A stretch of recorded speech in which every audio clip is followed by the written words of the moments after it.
just a few of the CDs you'll be seeing in this video. There's 12 in all.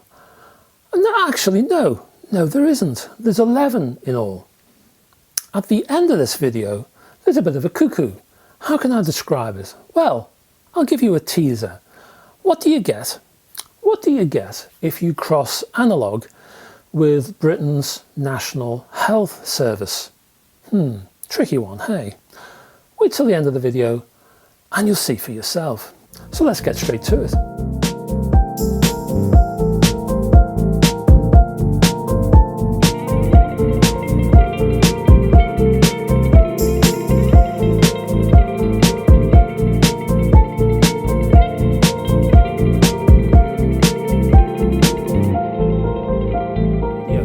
The first CD is a newsy type piece. It comes from the USA and a specialist label called Chesky. This one comes from Dave Merrill and Ryland Angel, called Chant Electronique, using text from the Book of Psalms. Yes, the Book of Psalms. This is a monkish chant, a countertenor vocal from the aptly named Angel, laid over a soothing bed of electronica provided by Merrill. The pair have dedicated this CD to, and I quote, all who have passed, unquote. And it's with that sort of tone that this CD flows. In effect, this is a sort of meditation on CD with a Gregorian chant plain song at its core, and its aim is to soothe and to comfort those who have been in any way affected with what's been going on in the world over the past, what is it now, over a year and a half, I think. Those who are either directly or indirectly involved, those who are worried, stressed, upset, or just discomforted in some way. The 10 pieces of music here were developed remotely, and that tends to be the way of the world at the moment, with different musicians working at some distance apart. However, the music itself is very inclusive, and it asks you to move into the music itself and surround yourself with that music. So what I mean by that is you are asked to basically lose yourself in the piece, to abandon your concerns and allow yourself to float away amongst the ambience. And being a product of Chesky, it's a lovely production as well.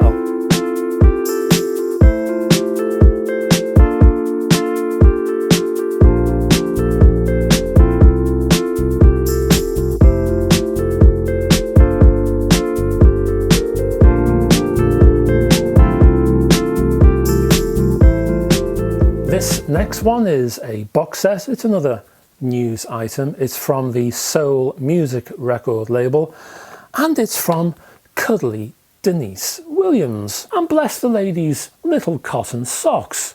Why do I say that? Well, who can fail but smile when they hear the funky soul from Denise Williams wafting across their hi-fi's soundstage. This is an 8 CD collection contained within a clamshell box set, but it features 11 albums plus bonus tracks on those albums. The albums include This Is Nisi, Songbird, That's What Friends Are For with Johnny Mathis, When Love Comes Calling, My Melody, Nisi, I'm So Proud, Let's Hear It For the Boy, Hot on the Trail, Water Under the Bridge, As Good As It Gets, and a 15-track bonus disc featuring single versions and album tracks, promo and longer versions, 12-inch cuts, and a lot more. Now, this box set features lots of little nuggets, lots of little collaborations with well-known people. For example, if you're into Earth, Wind and Fire, for example, if you happen to be a completist for the band Earth, Wind and Fire, I'd recommend you get this box set, because within the work of Denise Williams, she's collaborated or worked with, or in some way has been connected with quite a few of the members of Earth, Wind and Fire, whether it's co-writing songs or whether the band members from Earth, Wind and Fire have played with her on her own tracks or whatever that might be. And she's worked with other people too, which have nothing to do with Earth, Wind and Fire, but it's worth investigating this box set for those little nuggets. There's some interesting little surprises within. Now this is gentle soul, funky soul, groovy, hip swaying soul. Now some of this work does venture toward middle of the road schmaltz, especially when Johnny Mathis gets involved. For example, let's take the classic single from Deniece Williams, the absolutely superb Free. In the hands of Mathis and Williams, what you get is pop glitz, finger clicking, medallion wearing, teeth glinting rendition of the song, which actually should be buried under 3 tons of Monster Munch and left to rot. Now that's not a criticism of Deniece Williams, and oddly enough it's not a criticism of Johnny Mathis, because I've heard some good stuff from Mathis. I wonder whether they were approached by some suit who said, hey, I've got a great million-seller idea for you guys. And then the damage occurred. When left to her own devices, Deniece Williams oozes quality and soothing melodicism. As such, Williams always raises the bar.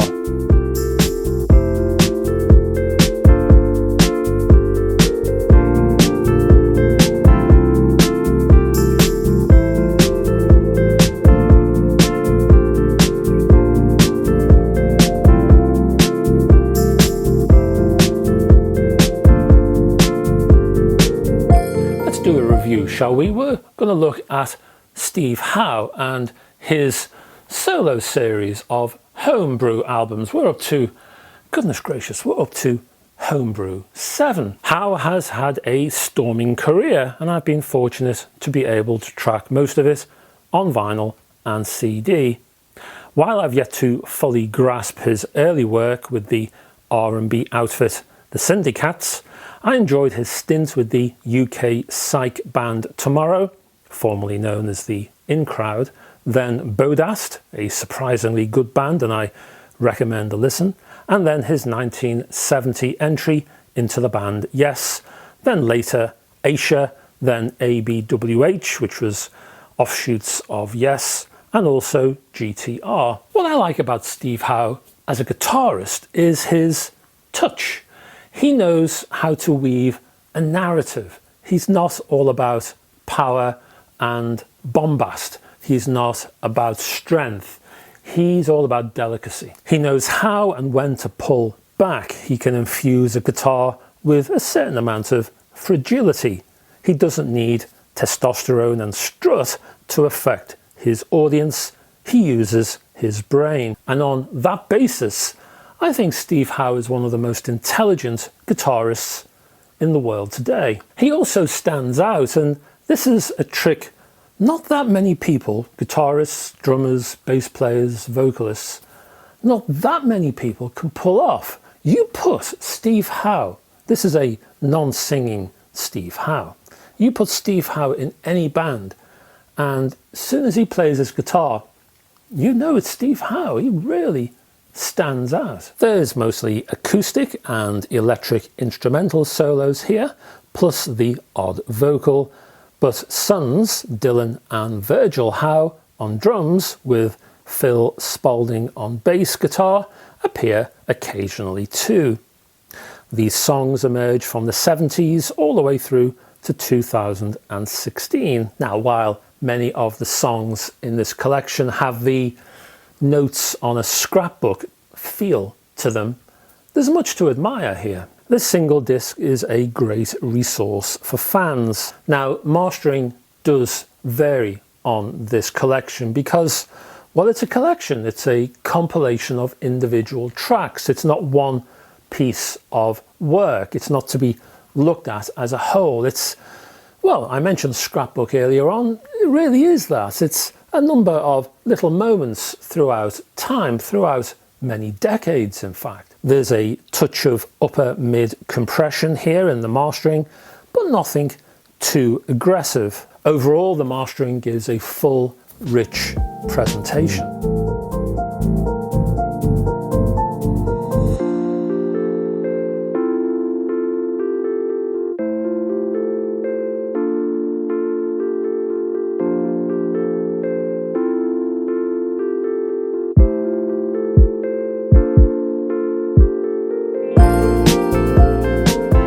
Now we're looking at a new band called On Our Own Clock, and that happens to be the name of the album as well. It comes in a rather, well, I'm not even sure you call this a digipack. It has a very sort of thin, can you see that? How about that? Can you see that? It has a very sort of thin cover. It's not the usual digipack look. And inside here is very nice artwork. I'll put this on screen in a second. You can get a nice close-up high-res view, and it looks rather interesting. But what about the music itself? On the Mushroom Hour, Half Hour and Total Refreshment Center labels, extraordinarily wordy label names there. This album has been created, as I've mentioned before, remotely, and it combines artists from South Africa in a jazz frame of mind and Senegalese instrumental music with smatterings of London-infused spice. There's a total of 14 artists on this one, all listed with photos, titles, and country of origin on the rear of this nicely produced CD cover. The music itself, well, it's one of those albums which defy genre pigeonholing, really. It's a bit of a mishmash of this and that. So you hear that Senegalese guitar instrumentation, you hear brass, listen out for that tuba. There's some nice piano work here, electric bass, kora, there's a sax, lots of synthesizers, and some MC rapping from Grandmaster Cap. The music blends tones from dark cultural corners. There's jazz, there's beats, there's electronica, and they're all thrown together with a gay abandon. It's like 14 people walk into a room and pick up any instruments they can find, and they say to each other, yeah, that'll do, let's make an album. Just like that. That's how it feels. It feels immediate, and I loved it. It feels fresh, it oozes positivity, it has air and space around the soundstage, and it's full of newly minted energies. These are people, well, the whole thing feels new. There's no essence of the stale about this album. It feels as though there are, well, everybody's almost doing this for the first time. It just has that fresh feeling about it. And because of that, when you listen to this album, you feel infused with energy yourself. And that's a big compliment for any album indeed.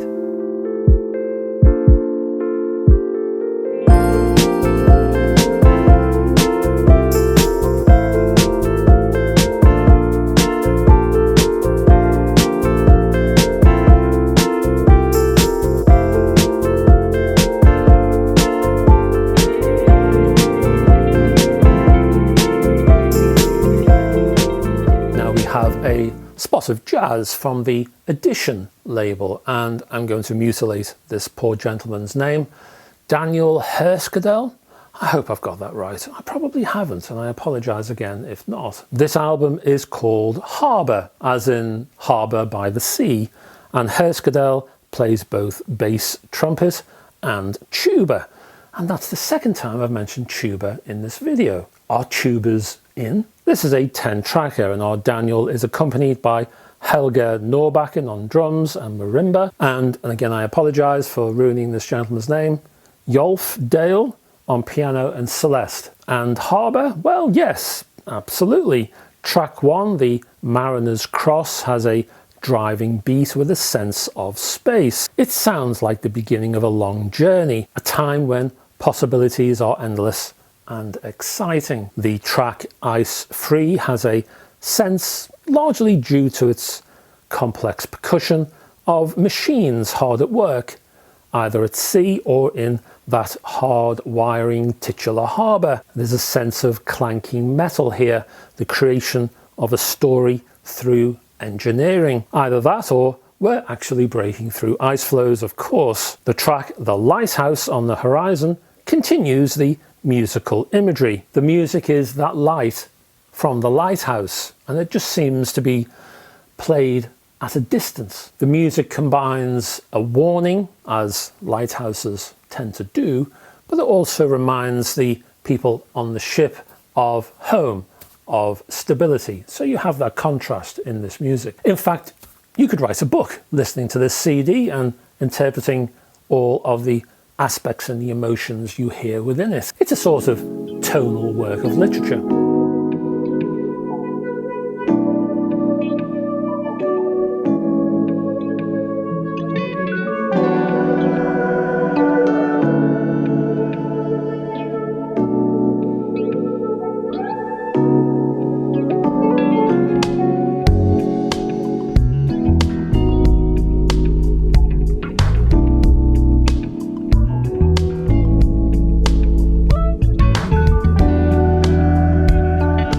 Pink, purple, yellow and red. This is a box set from the early 60s band The Sorrows. Well, I say early 60s, they had a relatively long-ish life, kinda.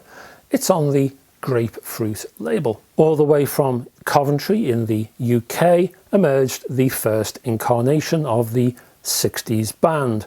Guitarist Philip "Pip" Witcher, rhythm guitarist Terry Jukes, bassist Philip Packham and lead singer Don Farden, plus Bruce Finley on drums.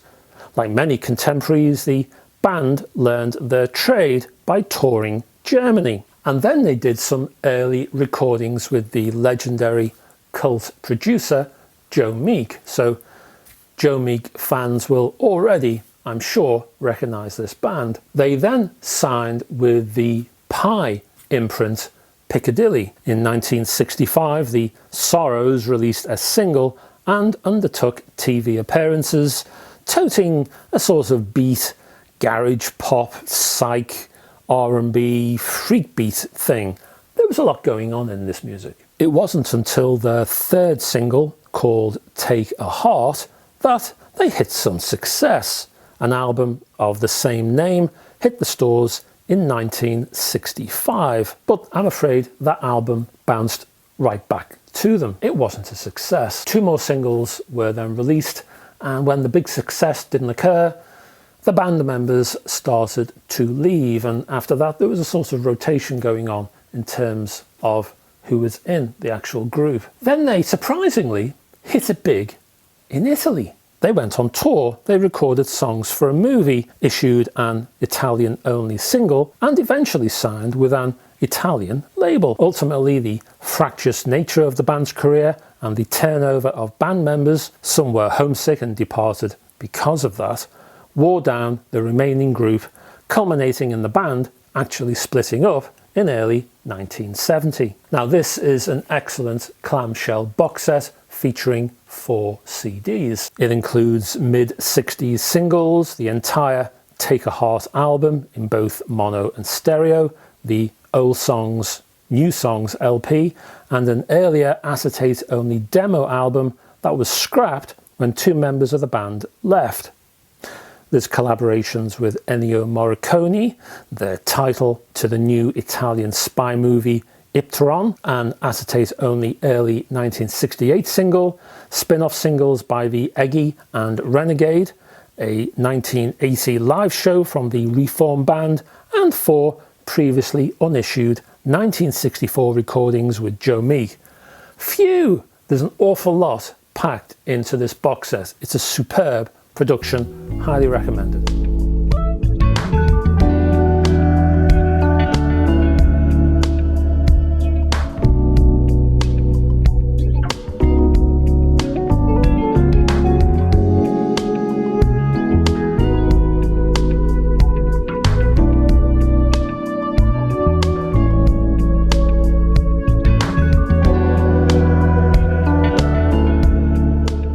On the Repertoire label, this is a news item on Mickey Jupp. He's a sort of lost UK rock talent. One of those guys who's been everywhere and yet not that many people even knew he existed. Called Kiss Me Quick, Squeeze Me Slow, the collection. It's from the UK-based Repertoire label and it features 3 CDs and also a DVD. This is a man who wrote hundreds of songs. He had a great rocking voice and was described by more than one of his contemporaries as a sort of British Chuck Berry. His first band was the rocking outfit the Black Diamonds in the early 60s, then the Orioles, and then the Rockefellers. Lots of songs here from the likes of Jerry Lee Lewis and Carl Perkins were sung with some gusto. Then the band Legend appeared. Legend in 1969 released a single produced by Robin Trower from Procol Harum and an album produced by Tony Visconti. Although seen as early prog rock, they were more Creedence Clearwater Revival, really. The album was later plundered by pub rock bands in the 70s. And speaking of the 70s, in 1978, Mickey Jupp's Legend, as they were now called, a compilation, was released by the punk label Stiff. More than that, Mickey Jupp's solo LP, Japanese, featured Nick Lowe, members of the band Rockpile, with guitars from Chris Spedding, and it was produced by Procol Harum man Gary Brooker. Later Jupp albums were produced by the Sutherland Brothers, ex-10cc men Godley and Cream, and even Status Quo man Francis Rossi. Then Jupp went over to Nashville and played over there. He even worked with Ry Cooder for a bit. And yet, fame never really bothered him. But there was a number of reasons for that, I think. Partly, Jupp never really played the fame game. He was his own man. He also enjoyed his own space, and he insisted on doing what he wanted to do. Others said that he could be an angry man and difficult to work with, that he had his own demons, as if something had happened to him in the past and he couldn't outrun it. Fans of Jupp includes Dr. Feelgood's Wilco Johnson, who took part in a documentary on Jupp in the mid-90s. Unfortunately, that documentary is here in this box set on the DVD I mentioned earlier. Jupp is a talent you really have to seek out. His is an old-fashioned rock and roll sound. It's pub rock, it's blues rock, classic rock, it's good time rock. The work here is rollicking, full of energy. It plugs into the heart of the genre. There's no messing around here. This rock gets straight to your hip bone. This jewel case in a card sleeve features that DVD disc and 3 CDs of music, 70 tracks in all, covering the man's career with lots of bonus rarities thrown in for good measure.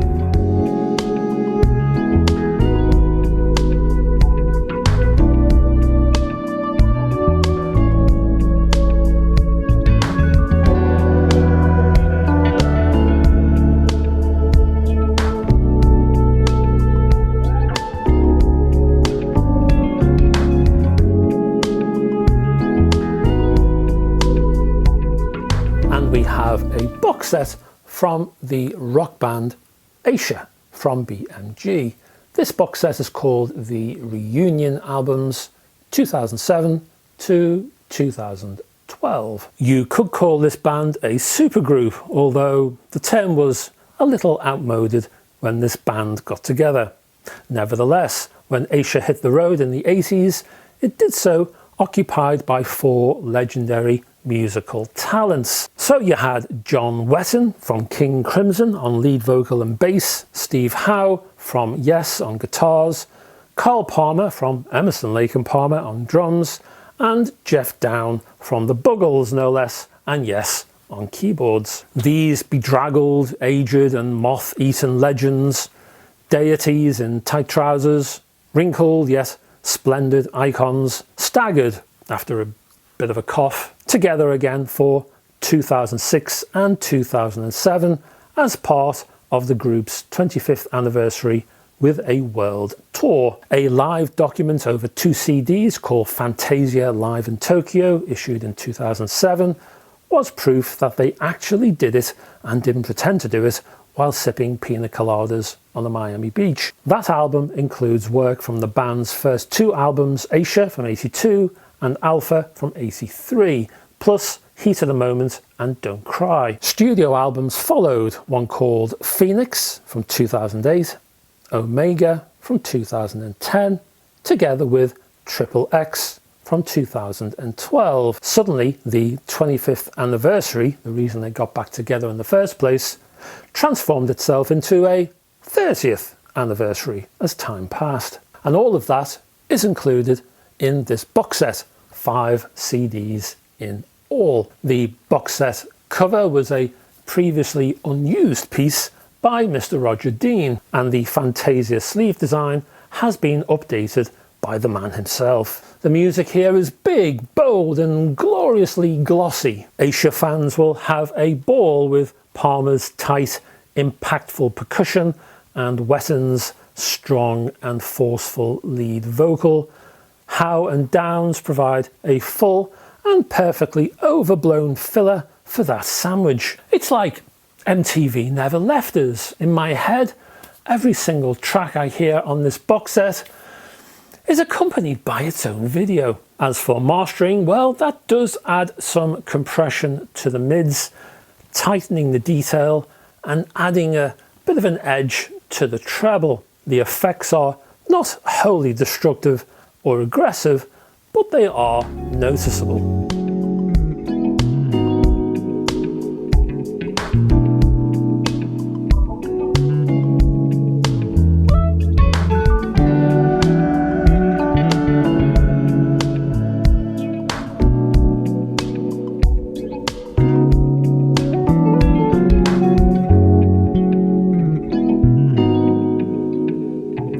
Bit of a niche jazz release for you from the Sleepy Night label.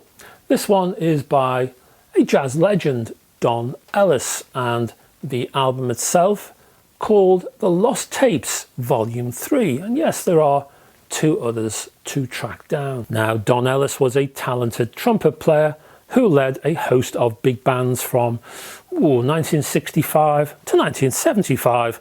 He also took part in a variety of quartets and trios and played with many of the greats, including Maynard Ferguson, Charles Mingus and Ray McKinley. His interests were broad and ranged from improv to classical. He loved to experiment with time signatures, playing around with sound while using 3 bassists and 3 drummers in his orchestras. And he loved humour. Witness his cheeky false endings in some of his work. He also experimented with technology, attaching things like ring modulators amongst other gadgets to his trumpet. For fans, he's worth spending time getting to know. Now, these lost collections have been sourced from Ellis's own archive, but also from friends and family. And they include works from his earlier days all the way through to his later work, a span of around sort of 13 years or so. As you might expect, the sound quality varies widely from the decent bootleg level to a quality akin to live soundboard recording standards. This is a fascinating collection that completes a worthy suite of rarities that any fan should check out.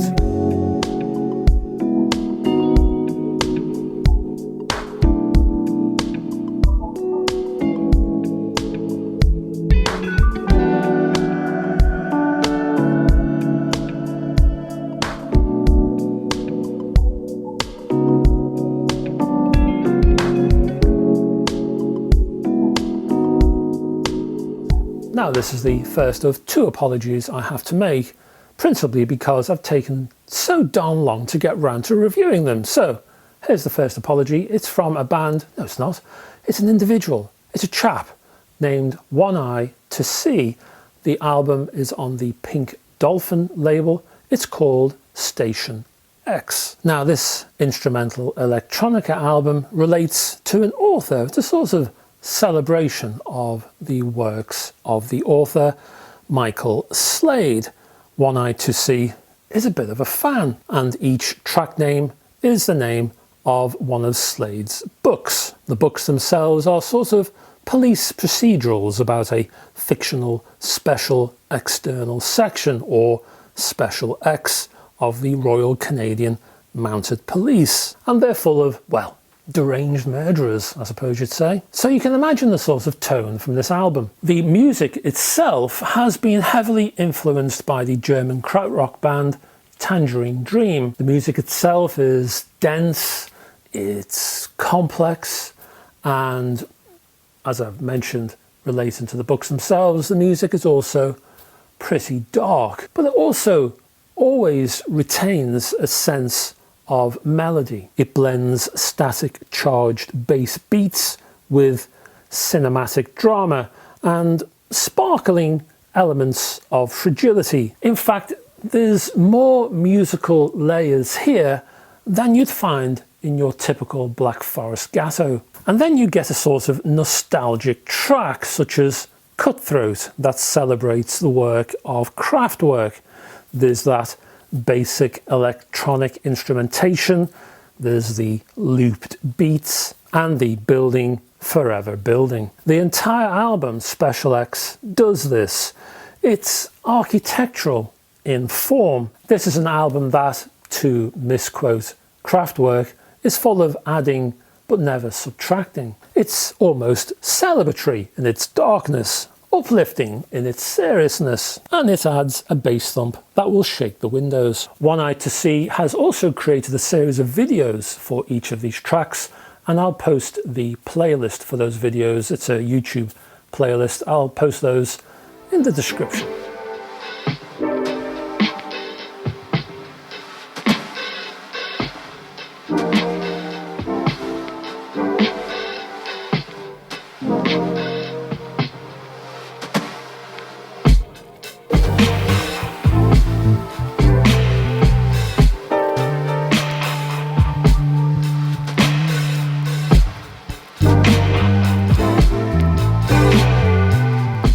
Nearly finished, 2 more to go, and we're looking at the Esoteric label now, and we have the wonderfully named Scruffy Duffy by Duffy. There was a time when the name Duffy did not mean a blonde soul singer from the depths of Wales. It meant an early 70s rock band. This is a 5-piece from Guildford. They made it big in Switzerland. They once played on a TV show which died a death because of a massive power shutdown in Portugal. They were once surrounded by tear gas toting police in a restaurant in Germany. Then there was the time they were driving to Munich in Germany when they were stopped by a policeman with a machine gun who said they were no longer in Germany. They were in fact in Poland, behind the Iron Curtain. That was Duffy.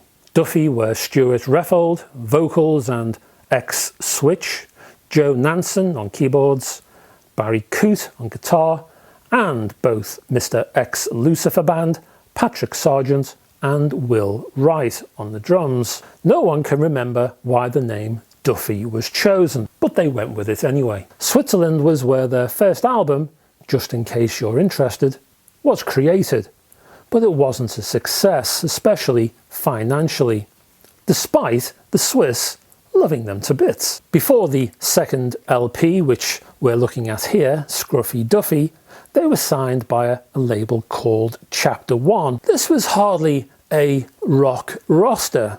Other big rockers included Lena Zavaroni. Anyone remember Lena Zavaroni?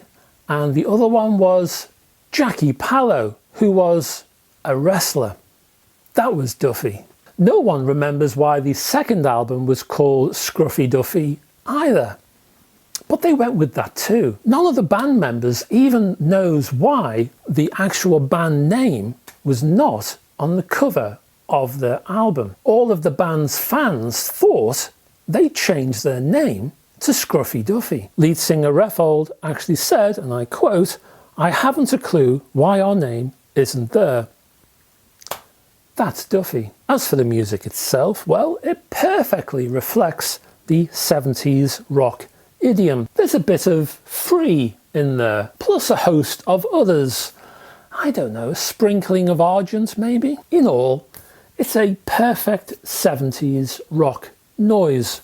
It's a great little album, I've got to say. It's a great little album. As for the mastering itself, well, it's very nice indeed. Low noise. It's also perfectly balanced. It has a rich 70s tone, and it has a wide, broad soundstage. Ah, Duffy. What's not to love?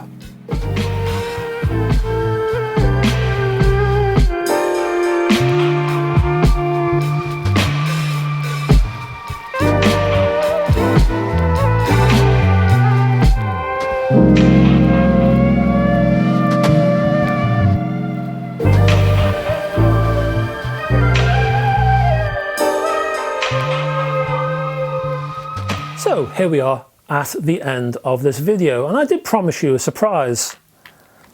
It's a blood bag. I kid you not. It's a National Health Service blood bag, and inside it is blood? Not quite. Well, it's blood red, but it's a cassette tape. And this is it. Let me bring it to camera. It's this. As you can see, it's the real thing. It's an actual NHS blood bag, and inside is, well, it's a cassette. Blood red-ish, well, maybe a tone or two higher on the Pantone scale. And this little piece of paper, that's a lyric sheet, would you believe, all folded up nicely and included within.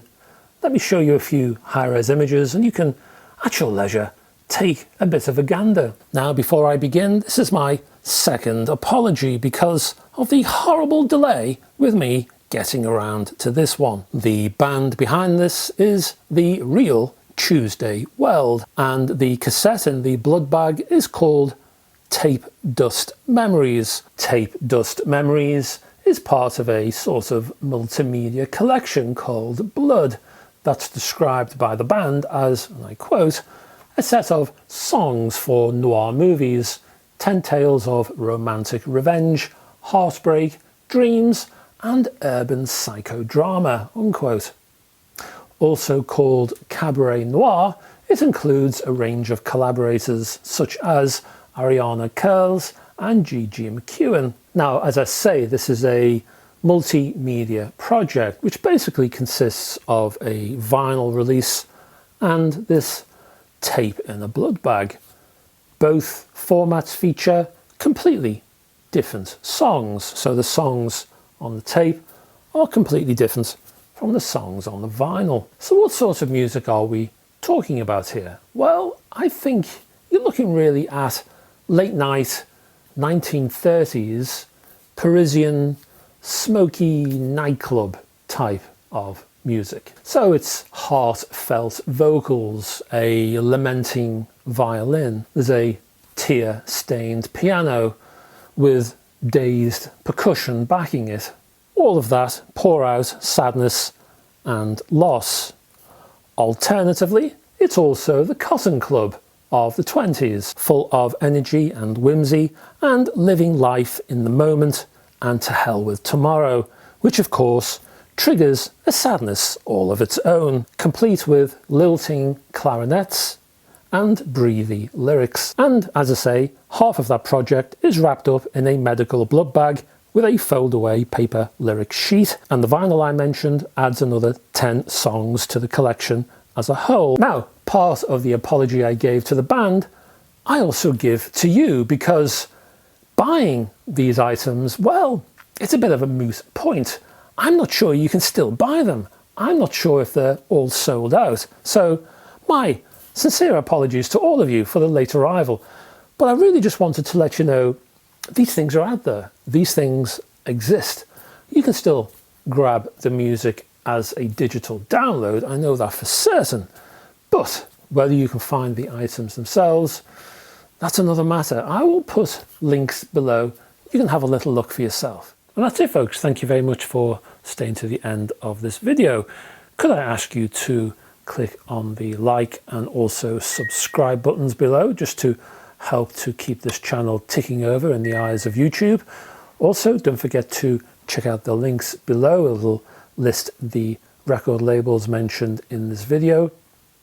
I'll also add my social media links. There's a link to my Facebook group, which you're welcome to join. Also my website, and there's a host of material on there you won't find on this channel. Same with my Patreon page. There is exclusive material in terms of text-based features and also videos, which again, you won't find on this channel, and all kinds of other stuff down there in the description. I will be back, and I'll be back next week with a new video.